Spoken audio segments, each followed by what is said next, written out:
Bismillahirrahmanirrahim. Assalamualaikum warahmatullahi wabarakatuh. Alhamdulillahilladzi anzala as-sakinata fi qulubil mu'minin liyazdadu imanan ma'a imanihim. Asyhadu an la ilaha illallah wahdahu la syarikalah wa asyhadu anna Muhammadan abduhu wa rasuluhu la nabiyya ba'dah.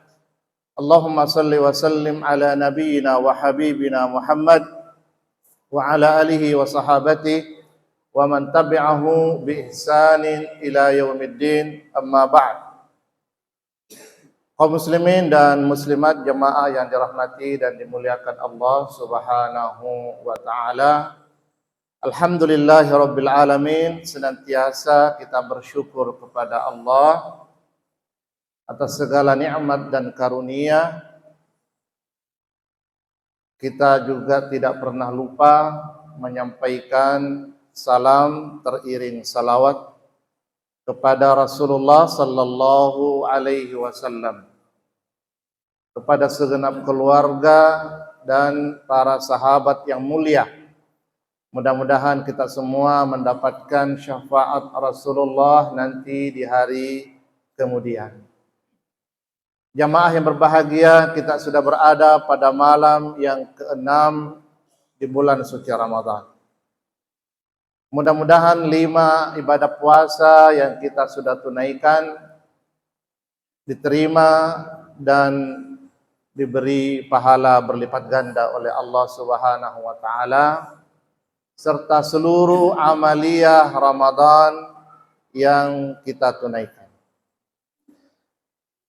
Jemaah yang berbahagia, mengawali tausiah singkat pada malam ini, saya ingin mengajak untuk sedikit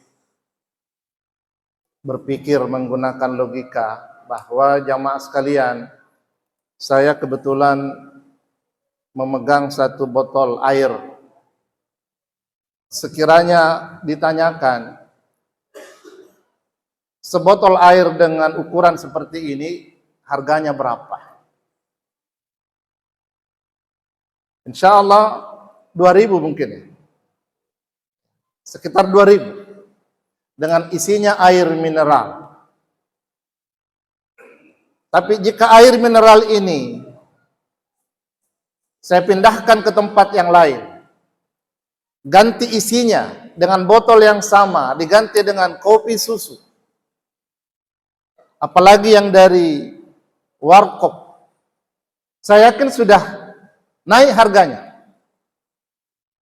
Bisa jadi harganya 5.000 dengan tempat yang sama. Tapi kemudian kopi tadi kita pindahkan ke wadah yang lain dengan botol yang sama, kita isi dengan madu. Apakah harganya masih sama? Saya yakin sudah semakin mahal harganya. Kenapa? Karena isinya sudah berbeda. Apalagi kalau isinya parfum. Ya, yang mahal pasti ya, namanya juga parfum yang mahal pasti lebih mahal. Apa yang terjadi dan apa yang saya ingin katakan jemaah yang berbahagia, bahwa botolnya boleh sama, tapi harganya berbeda karena isinya juga berbeda.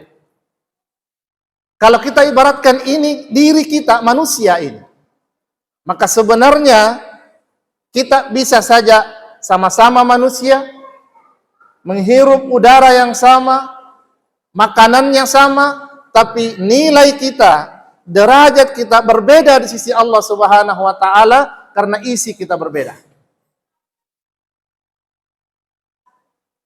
Dan bulan suci Ramadan itu hadir untuk itu. Jadi Allah menetapkan bulan suci Ramadan ini untuk meningkatkan kualitas diri kita. Anggaplah 11 bulan sebelumnya kita ini air mineral biasa. Tapi Allah katakan 1 bulan ini sengaja ditetapkan supaya meningkat kualitasmu. Menjadi apa? La'allakum tattaqun, menjadi orang yang bertakwa. Bukankah Allah mengatakan inna akramakum indallahi atqakum? Sesungguhnya yang paling mulia di antara kalian di sisi Allah Subhanahu wa taala adalah orang yang atqakum, orang yang paling tinggi nilai takwanya. Maka semakin tinggi derajat takwa kita kepada Allah, segitu juga tingkat kita di mata Allah Subhanahu wa taala. Jadi berbanding lurus, ya. Derajat kita, wibawa kita di mata Allah Subhanahu wa taala dengan tingkat ketakwaan. Dan sekali lagi, Ramadan hadir untuk itu. Dan jamaah yang berbahagia, kalau kita bicara takwa, sebenarnya adalah meningkatkan kualitas diri kita itu adalah dengan apa? Perilaku. Takwa artinya adalah orang yang memiliki perilaku yang baik. Orang yang bisa menjaga dirinya dengan baik. Karena ulama mengatakan bahwa takwa itu imtisalu awamirillah wajtinabun nawahi. Menjalankan perintah Allah, menjauhi larangannya. Dan orang yang bisa menjaga diri dengan cara menjalankan perintah Allah sehingga tidak terjerumus melakukan dosa dan seterusnya, ya, menjauhi larangan Allah, itu adalah orang yang memiliki perilaku yang baik. Dan dengan demikian bisa disebut dengan orang yang bertakwa. Jadi ada korelasi antara kita beribadah kepada Allah dengan peningkatan kualitas diri. Dan ini jarang disentuh. Ya, bahwa saya yakin di awal-awal Ramadan bahwa kita sering mendengarkan puasa misalnya itu adalah sebagai bukti iman, benar. Karena Allah mengatakan, ya ayyuhalladzina amanu kutiba alaikumusiyam.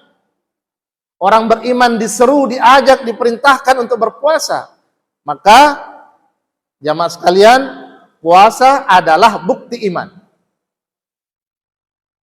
Yang kedua, dengan berpuasa kita akan mendapatkan limpahan pahala berlipat ganda dari sisi Allah Subhanahu wa taala, benar sekali. Tapi kebanyakan diulas, dibahas pada bagian itu. Ada bagian yang lain yang tidak kalah penting, bahwa setiap ibadah yang kita lakukan itu adalah intinya bagaimana menjadikan ibadah itu untuk perbaikan diri kita. Ibaratnya kalau kita baca buku, masih ada lembaran lain. Bukan sekedar menggugurkan kewajiban, bukan sekedar menambah pahala, itu penting untuk bekal kita. Tapi di sisi lain, kita perlu dengan ibadah itu meningkatkan kualitas diri kita di sisi Allah. Menjadi pribadi-pribadi yang mulia.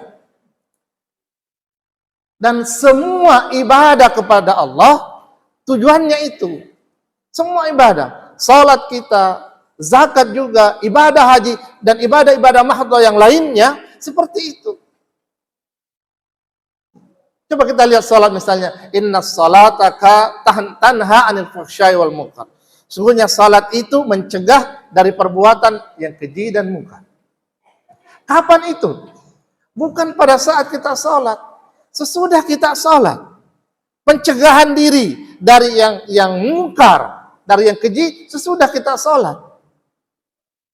Kita sholat di masjid, perbaikan dirinya itu tentu di luar masjid. Jadi keberhasilan ibadah sholat kita diukur bagaimana kita menjalankan nilai sholat itu di luar masjid. Bahwa pahala insya Allah ada di sisi Allah. Tapi bagaimana dengan perilaku kita? Ya. Infak, sedekah, zakat juga seperti itu.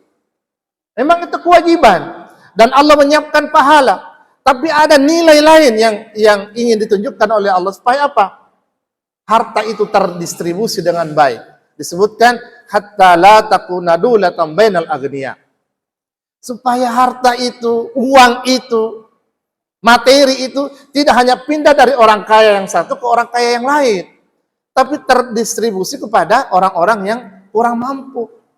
Itu. Bahwa kita mengeluarkan zakat, berinfak, insya Allah pahalanya sudah ada. Tapi ada nilai lain yang ingin diajak kita oleh Allah untuk memperbaiki diri seperti itu. Haji juga, dan seterusnya. Maka jamaah yang berbahagia, apa yang kita bisa petik melalui ibadah puasa yang kita lakukan ini? Apa hikmahnya? Sekali lagi, bahwa dia bukti iman benar. Allah menyiapkan pahala yang berlipat ganda, yes. Tapi sekali lagi, apa yang kita bisa ambil hikmah dari pelaksanaan ibadah puasa ini? Berapa lama kita menahan lapar? Ya. Allah Subhanahu wa taala mengatakan bahwa dari terbit fajar sampai maghrib tiba, tahan diri, jangan makan, jangan minum, tahan syahwatnya. Padahal kita pikir makanan kita yang beli, ya. Air ada di rumah kita, bukan punya orang itu. Tapi mengapa kita dilarang untuk makan minum di siang hari Ramadan? Ya. Selain bahwa dia adalah kewajiban yang perlu kita tanamkan dan yakini dalam diri kita bahwa Allah sebenarnya ingin mengajak kita bahwa kalau dari yang halal kita bisa tahan diri, maka insya Allah dari yang haram apalagi. Dari yang haram sesudah bulan Syawal lebih bisa seharusnya. Lebih bisa seharusnya. Ya. Berapa lama lagi kita menahan? Anggaplah kita menahan lapar, haus, dan syahwat itu 13 sampai 14 jam sehari. Ya. Dari fajar sampai maghrib. 13 sampai 14 jam. Ya. Memang waktu yang panjang. Waktu yang panjang. Tapi coba kita lihat. Kalau sudah jam 3, jam 4, biasanya sudah berpikir. Terutama ibu-ibu. Berpikir, apalagi sebentar ini di masa ini. Apalagi sebentar untuk buka ini. Apalagi. Sudah berpikir ke sana. Dan banyak orang itu sudah punya catatan itu. Ya. Mulai kalau sudah tanya, Mak, sebentar apa dibukain? Jalan kote. Jalan kote lagi. Ya, tambah-tambah, ya apa lagi yang lain? Minta lagi yang lain. Minumannya apa? Apa? Es kelapa muda. Belum cukup, tambahin lagi. Jadi, makanan sudah macam-macam. Ada yang digoreng, ada yang dimasak, ada yang manis, ada yang asin-asin. Minuman juga seperti itu, warna-warni, banyak sekali. Sepertinya betul-betul mau dihabiskan itu. Tapi apa yang terjadi kalau sudah azan maghrib berbunyi? Berapa yang bisa lewat? Berapa yang kita masukkan? Habis kira-kira itu? Tidak habis. Tidak habis. 2 gelas saja itu sudah luar biasa itu. Ditambah lagi beberapa potong makanan. Lebih banyak yang sisa daripada yang kita makan. Apa artinya? Allah mengatakan, saya tahu keinginanmu banyak sekali, tapi kebutuhanmu terbatas. Jangan penuhi keinginanmu saja, terbatas itu perutmu. Allah ingin mengajak kita. Ya. Tapi kadang-kadang kita tidak berpikir ke sana. Ya. Apa yang terjadi? 1 bulan seharusnya ini kita belajar banyak di sana, tapi tetap berat badan naik. Tidak terkontrol. Kenapa? Karena seharusnya kita melaparkan diri, tapi yang terjadi adalah makanan juga luar biasa. Apalagi pelajaran yang lain dari situ. Jadi satu aspek saja menahan itu sudah luar biasa kalau kita betul-betul berpikir ke sana. Tidak makan dan tidak minum. Pelajaran yang bisa kita ambil lagi adalah seolah Allah yang mengatakan kamu itu baru 1 hari tidak makan. Bukan 1 hari full juga, cuma beberapa jam tidak makan. Dan itu pun sementara saja, karena sebentar saat maghrib, tadi itu sudah tersedia berbagai macam. Coba lihat di luar sana. Ada orang Ramadan, tidak Ramadan, kesulitan. Bukan siangnya puasa, malamnya juga puasa. Kesulitan. Untuk makan saat ini berpikir apa yang mau dijadikan uang untuk beli makanan. Banyak di luar sana orang-orang yang membutuhkan. Allah mengatakan, rasakan mereka itu bagaimana laparnya. Kalian hanya sementara saja. Nah, ini jamaah yang berbahagia. Insya Allah, kalau betul-betul kita menjadikan Ramadan ini sebagai bulan tarbiyah, pendidikan diri kita, akan banyak hikmah yang bisa kita petik. Jadi sekali lagi, bukan sekedar menggugurkan kewajiban karena itu memang wajib. Bukan sekedar menambah pahala yang berlipat ganda, itu sudah dijanjikan oleh Allah dan sudah jelas. Tapi paling penting lagi adalah bagaimana kita jadikan ibadah kita ini, terutama puasa di bulan suci Ramadan ini, sebagai ajang untuk kita memperbaiki kualitas diri kita, insya Allah. Mudah-mudahan jamaah yang berbahagia ini bisa kita buktikan dalam diri kita, ya. Kita berpikir, ya, karena insya Allah kita tidak ingin menjadi air mineral terus. Kita tidak ingin menjadi orang yang biasa-biasa saja. Kita ingin menjadi makhluk Allah, hamba Allah yang berkualitas. Dan itu dengan derajat takwa di sisinya, insya Allah. Mudah-mudahan kita bisa buktikan melalui ibadah Ramadan ini. Demikian yang bisa disampaikan, lebih dan kurangnya mohon dimaafkan. Hadanallahu wa yakum ajma'in. Assalamualaikum warahmatullahi wabarakatuh.